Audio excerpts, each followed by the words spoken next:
നമ്മുടെ ആഭ്യന്തരമന്ത്രിയുടെ ശ്രദ്ധയിൽപ്പെടാൻ വേണ്ടിയിട്ടാണ് ഞാൻ ഈ വീഡിയോ പറയുന്നത്. കഴിഞ്ഞ ദിവസം പത്തനംതിട്ടയിൽ 13 വയസ്സുള്ള 9ാം ക്ലാസ്സിൽ പഠിക്കുന്ന ഒരു പെൺകുട്ടി ഒരു കള്ള പരാതി കൊടുത്തു. ദേശീയമുള്ള ആൾക്കാരെ പേരൊക്കെ വെച്ചിട്ട് ഇവരൊക്കെ എന്നെ പീഡിപ്പിച്ചു എന്ന് പറഞ്ഞിട്ട്. അതിൽ പാവം ഈ ഒരു കുട്ടിയുടെ ഈ ഒരു പ്രായപൂർത്തിയായ ഈ ചെറുക്കനെ പോലീസ് ഒരുപാട് മർദ്ദിച്ചു. ഇത് പോലീസ് കുറ്റകൃത്യം തെളിയിക്കാൻ വേണ്ടി ചെയ്ത രീതി ഒട്ടും ശരിയല്ലല്ലോ. ഈ കുട്ടി പറയുന്ന കാര്യങ്ങളൊന്ന് കേട്ടോ.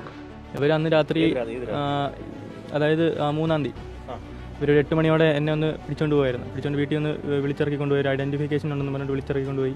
ഇവർ നേരെ പോലീസിൻ്റെ മറ്റേ ക്വാർട്ടേഴ്സിൽ കൊണ്ടുപോയിട്ട് ഇവരാദ്യം മറ്റേ സാർമാർ വന്നിട്ട് ചീത്ത വിളിച്ചിട്ട് തന്നെ ഒരു മൂലയെ കൊണ്ടിരുത്തി കാൽ നീട്ടി ഒപ്പിച്ചിട്ട് ചൂരിൽ വടി കൊണ്ടിട്ട് അടിക്കുമായിരുന്നു. അവർ മാറി മാറി അടിക്കുമായിരുന്നു. എന്നിട്ട് ബൂട്ടിട്ട് കാലിലിട്ട് ചവിട്ടി ഇങ്ങനെ എന്നിട്ട് കറക്കുമായിരുന്നു. എന്നിട്ട് ചെവിയിലെല്ലാം പിടിച്ച് വലിച്ച് പൊക്കി മുടിയിലും പിടിച്ച് വലിച്ച്. അപ്പോൾ എനിക്ക് ഭയങ്കര ശരീരത്തിന് ഭയങ്കര വേദനയായിട്ടൊക്കെ ഇരിക്കുക.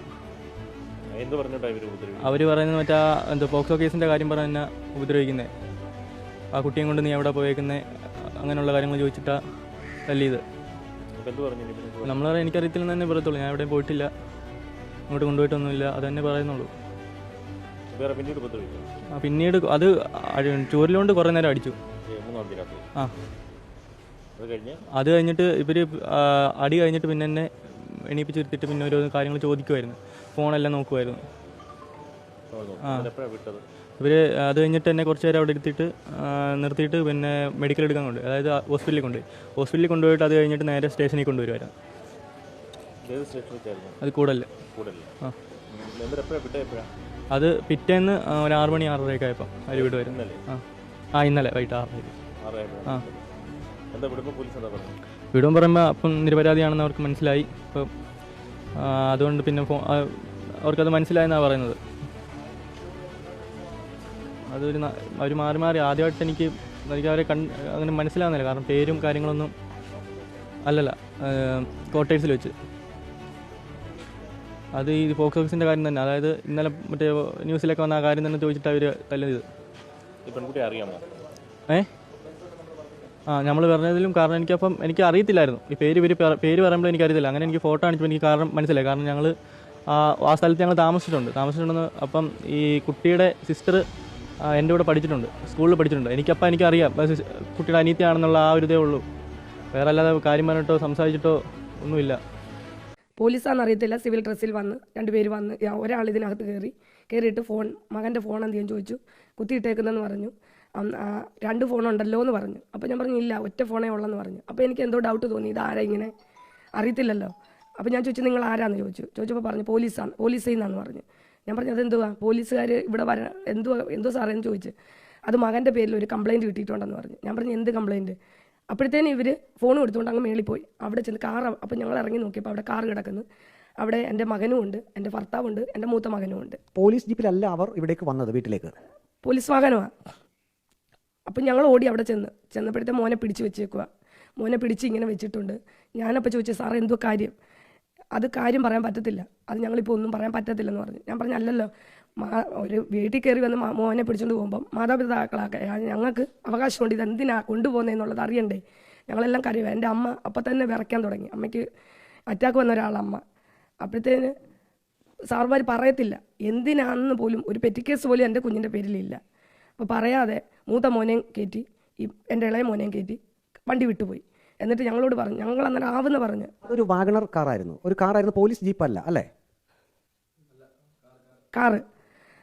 അപ്പോഴത്തെ കൊണ്ടുപോയി. ഉടൻ തന്നെ ഞാനും എൻ്റെ ഭർത്താവും താഴെ ചെന്ന് ഓട്ടോ വിളിച്ച് കൂടുതൽ സ്റ്റേഷനിൽ ചെന്നപ്പോൾ എൻ്റെ ഇളയ മോനെ കണ്ടില്ല. മൂത്ത മോനെ അവിടെ നിൽപ്പുണ്ട്. ഞാൻ ചോദിച്ചു എന്തുവാ മോനെ പ്രശ്നം എന്തുവാ? അവനും അറിയത്തില്ല. അവനോട് ഒന്നും അതുവരെ പറഞ്ഞിട്ടില്ല. ഞങ്ങളവിടെ കുറേ നേരം ഇരുന്നിട്ട് ആരോടെ ചോദിക്കുന്ന ഒരൊറ്റ പോലീസുകാർ വന്നിട്ടില്ല. ഇറങ്ങി വന്ന് ഞങ്ങളോട് അല്ല ഇന്ന കാര്യമാണ് അല്ലെങ്കിൽ ഇന്ന ഒരു വിഷയത്തിന് ഒരു സംശയാസ്പദമായി കൊണ്ടുവന്നതാ എന്നൊന്നും പറഞ്ഞിട്ടില്ല. എൻ്റെ മോനെ കാണുന്നുമില്ല. രാവിലെ ഉച്ചയ്ക്ക് പോലും മോനൊന്നും കഴിക്കാതെ ഇവിടെ കിടന്നുറങ്ങിയ. തലേ ദിവസം ഇവിടെ ചെറിയൊരു സ്ഥാപനത്തിൽ ജോലിക്ക് പോകുന്നുണ്ട്, നൈറ്റ് ഡ്യൂട്ടി ആയിരുന്നു. അപ്പം വന്ന് കിടന്നുറങ്ങിയത് കൊണ്ട് ഒന്നും കഴിച്ചതുമില്ല. രാത്രി 1 മണിയായിട്ടും എൻ്റെ കുഞ്ഞൊന്നും കഴിച്ചിട്ടില്ല. ഞങ്ങൾ എന്നിട്ട് ഒരു പോലീസുകാരൻ പോലും ഇറങ്ങി വന്നൊന്നും ചോദിക്കുന്നില്ല. ഞങ്ങൾ അങ്ങോട്ട് ചോദിക്കാനും ഭയം. ഞങ്ങൾ ആദ്യമായിട്ടാണ് പോലീസ് സ്റ്റേഷനിലെ മുറ്റത്ത് കാല് കുത്തുന്നത്. അവസാനം കുറേ കഴിഞ്ഞ് അർദ്ധരാത്രി ആയപ്പോഴത്തെ സമയം ഞാൻ ഓർക്കുന്നില്ല. ഞങ്ങൾ അവിടെ ഇരുന്ന് കരയുക. അപ്പോഴത്തേനും 2 കുഞ്ഞുങ്ങളെ വേറൊരു മോനും ഉണ്ട് ഈ വണ്ടിയെ കയറ്റി പത്തനാപുരം ഗവൺമെൻറ് ഹോസ്പിറ്റലിൽ കൊണ്ടുപോകാൻ അന്ന് എൻ്റെ മോൻ അറിഞ്ഞത്, മൂത്ത മോൻ പറഞ്ഞിട്ട് മെഡിക്കൽ എടുക്കാൻ ഇതിന് ചെക്കപ്പ് ചെയ്യാൻ പോവുക. പോയിട്ട് തിരിച്ചു വരുന്ന വഴിക്ക് മുറ്റത്തിറങ്ങിയപ്പോഴത്തെ എൻ്റെ മോന്, മമ്മി ഞാൻ ഒരു തെറ്റും ചെയ്തിട്ടില്ല, എനിക്ക് എന്തുവാന്ന് പോലും അറിയത്തില്ല, ഇത് എന്തുവാന്ന് എനിക്ക് അറിയത്തില്ലെന്ന് പറഞ്ഞ നിമിഷം കൊണ്ട് പോലീസുകാർ പിടിച്ച് കയറ്റിക്കൊണ്ടുപോയി. അല്ലെങ്കിൽ എന്തുവാന്ന് ചോദിക്കാനോ അല്ലെങ്കിൽ പോലീസുകാരെ ഒരു മറുപടി പറഞ്ഞിട്ടില്ല. അതുവരെ ഞങ്ങൾക്ക് അറിയത്തില്ല എന്തുവാണെന്നുള്ളത്. അവസാന ഘട്ടത്തിൽ രാത്രി 2 മണിയായി. സർക്കിൾ സാറുണ്ടായിരുന്നു. സാറ് വന്നിട്ട്, അപ്പോൾ സാറ് ഇറങ്ങി വന്നിട്ട് പറഞ്ഞു, ഞങ്ങളെ വിളിപ്പിച്ചിട്ട് ഞങ്ങൾ ചോദിച്ചു എന്തുവാ സാറേ കാര്യം എന്തുവാന്ന് പറ, ഇതുവരെ നിങ്ങൾ ആരും കാര്യങ്ങൾ പറയുന്നില്ലല്ലോ. അപ്പോൾ പറഞ്ഞ് പീഡന കേസാന്ന് പറഞ്ഞു. അപ്പോഴേ ഞങ്ങൾ ചത്തു. പീഡന കേസെന്ന് പറഞ്ഞാൽ എന്തോ പോക്സോ കേസാന്ന് പറഞ്ഞു. അപ്പം ഞങ്ങൾ ചോദിച്ചാൽ ആരാ എന്തുവാ, പെൺകുട്ടിയെ അറിയത്തില്ല, പെൺകുട്ടി ഏതാണെന്ന് അറിയത്തില്ല, ഇത് പേരാര് കൊടുത്തെന്ന് ഞങ്ങൾക്ക് അറിയത്തില്ല.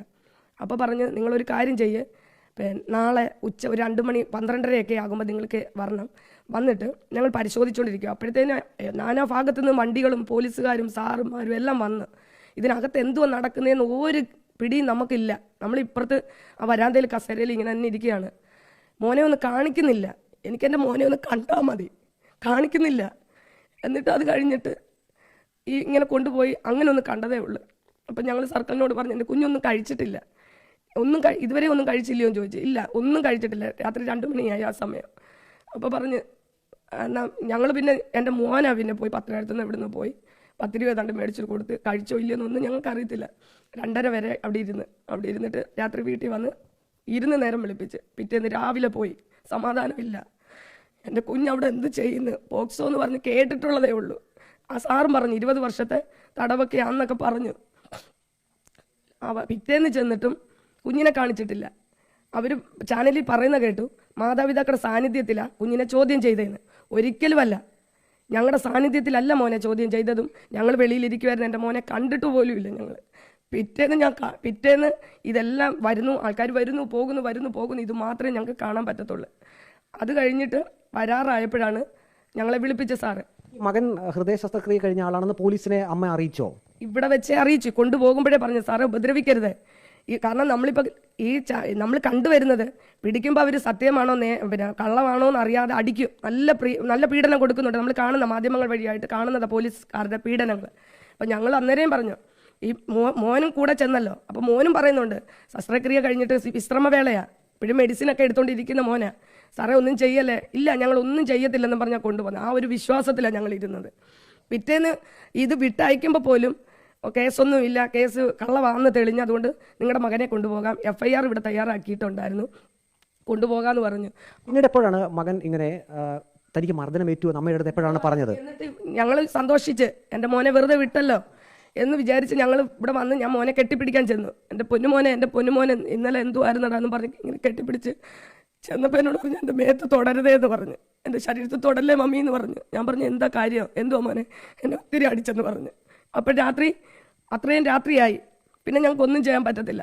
അവൻ കിടക്കാൻ വയ്യ, അവന് ഇരിക്കാൻ വയ്യ, അവൻ രാത്രിയിൽ ഞെട്ടി ഉണരുക. ഇന്നലെ രാവിലെ ആയപ്പോഴത്തേക്ക് ഒട്ടും വയ്യാതായി, കാല് നിലത്ത് കുത്താൻ വയ്യ. അപ്പം തന്നെ അവൻ കാണിച്ചു, കാലിൻ്റെ വെള്ളയെല്ലാം നീര് പിടിച്ച്. അന്നേരം പറഞ്ഞു, ലാത്തി കൊണ്ട് ഒത്തിരി അടിച്ച്. ഞങ്ങൾ ചോദിച്ചാൽ എത്ര പേരടിച്ച്, അതൊന്നും എനിക്ക് അറിയത്തില്ല, എനിക്ക് കുറച്ചടിച്ചപ്പോഴേ എൻ്റെ ബോധം പോയി, എനിക്ക് പിന്നെ സുബോധമില്ലായിരുന്നു. പിന്നെ അപ്പം തന്നെ എഴുന്നേപ്പിച്ച് നിർത്തിച്ച് പറഞ്ഞതാ, എൻ്റെ മോൻ എന്നോട് പറഞ്ഞതാ, എഴുന്നേപ്പിച്ച് നിർത്തിയിട്ട് അവന് നിൽക്കാൻ വയ്യ. അപ്പോഴും പിന്നെ ചെന്ന് മുടി കീപ്പോട്ട് കുനിച്ച് നിർത്തി എന്ന് പറഞ്ഞു. അപ്പോഴത്തേനും അവന് പുറത്തും നെഞ്ചത്തെല്ലാം വേദനയായിരുന്നു എന്ന് പറഞ്ഞു. കുനിച്ച് നിർത്തി മുടി പിടിച്ച് പിഴുത് അവനിങ്ങനെ നോക്കിയപ്പോൾ ഒരു കുത്തുമുടി അവൻ്റെ കയ്യിൽ. എന്നിട്ട് അപ്പോൾ അവൻ്റെ കാലിൻ്റെ പുറത്ത് നല്ല നീരും ചോരമയവും. അപ്പോൾ ഇതെന്തുവാന്ന് ചോദിച്ചാൽ പറഞ്ഞ് ഷൂ ഇട്ട് ഇങ്ങനെ ചവിട്ടി ഞെരുക്കി പോയെന്ന് പറഞ്ഞ്. ഇതിൽ പോലീസുകാർക്കെതിരെ മാത്രമല്ല, ഈ വ്യാജ പരാതി കൊടുത്ത പെൺകുട്ടി ഉണ്ടല്ലോ, അവർക്കെതിരെ നടപടി വേണം. കാരണം ഇവരുടെ ഭാവി ആലോചിച്ചൊക്കെ ഇവരുടെ ഈ കുട്ടി അനുഭവിച്ച ട്രോമ ഇനി എന്തായിരിക്കും. ഇതിന് തക്കതായുള്ള ശിക്ഷ, ഒരു ആക്ഷൻ വേണം. ശരിക്ക് ആഭ്യന്തരമന്ത്രി രമേശ് ചെന്നിത്തല ഒരുപാട് പ്രതീക്ഷ ഉണ്ട്. അദ്ദേഹത്തിൻ്റെ തൂഫാൻ പരിപാടിയൊക്കെ ജനങ്ങൾക്കിടയിൽ നല്ല റിസൾട്ടാണ്. അപ്പോൾ അദ്ദേഹം ചെയ്യേണ്ടുന്ന ഒരു കാര്യം, ഇങ്ങനെ അടിച്ചും ഇടിച്ചിട്ടും ഇങ്ങനെയൊക്കെ ചെയ്തിട്ടൊന്നുമല്ല കുറ്റകൃത്യം, അതൊക്കെ ശാസ്ത്രീയമായ തെളിവുകൾ വെച്ച് നിരത്തണം. അതിന് പകരം ഈ രീതിയല്ലല്ലോ ചെയ്യേണ്ടത്. പിന്നെ ഈ കുട്ടി ഉണ്ടല്ലോ, ഈ കള്ള പരാതി കൊടുത്ത ഈ കുട്ടിക്കെതിരെ എന്ത് നടപടി എടുക്കുക, അതിനെന്താ നമ്മുടെ നിയമം പറയണത്? ആ കുട്ടിക്ക് ദേഷ്യം തീർക്കാനാണെങ്കിൽ വേറെ എന്തൊക്കെ പരാതികൾ പറയാം. ആ പരാതികൾ പറയുന്നതിലപ്പുറം ചെയ്തൊരു ക്രൂരത ഒന്ന് ആലോചിച്ച് നോക്ക്.